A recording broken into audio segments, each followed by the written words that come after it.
updates. You ready? Okay, here we go. Long story short, I texted my now ex.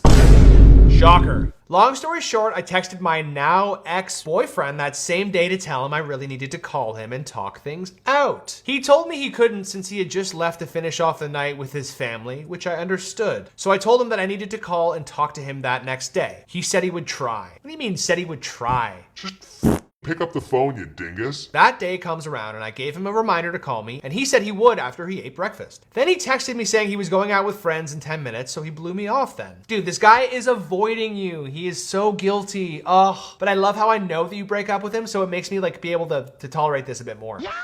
He's being a coward and needs to be confronted, and he needs to confess and take accountability for what he did. Where were we? I texted him 6 hours later asking if he was available, and he said no. 10 p.m. rolls around. I tell him he forgot to call me, and all he has to say about it is, sorry. I told him forget it and that I was going to bed. Bro, I would drive to his house and bang on his door.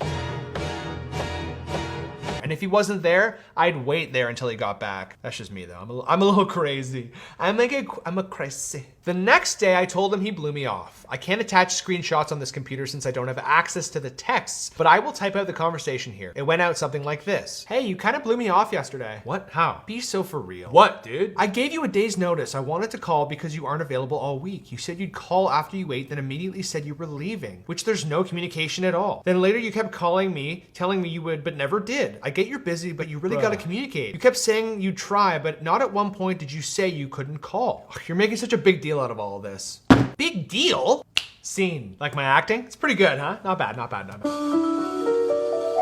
Then he told me I was making a big deal out of this, then stopped responding to my messages, leaving me as the one who apologized. Later that same day, I went ice skating for the first time in a while and fell a lot, which destroyed my knees. This is important because me and him both work at a karate studio. I told him I couldn't go to work that day because of my knee, and he told me he was going. I ended up showing up anyways because I really needed to talk to him since he still hadn't called me at that point, and my knees would be okay if I put light work on them. But he wasn't there for our time slot. I waited assuming he was late, but he never showed up. Bro, this guy is such a coward. He is not facing any accountability at all. Why is he being, I guess he's just young. God, I'm sorry about your knees. Ouch. Me being a hockey player and skating a lot, I've fallen on my knees before and it is sucky. So I shot him a text because I needed to test him since I had an intuition something was up. I asked, how was karate? And he said, good.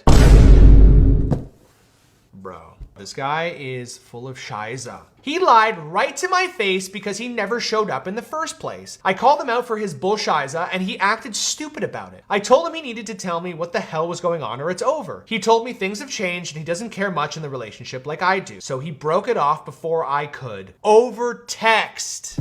What a loser. At the very least, a phone call. Shows how immature this guy is. He was avoiding this whole thing. Honestly, I think this is a good thing. So yes, this is an update to my post. He never told me exactly what he did at that party, but he did assure me that he didn't cheat. I don't know what to believe because if he lied to me about something as simple as attending work, who knows what else he lied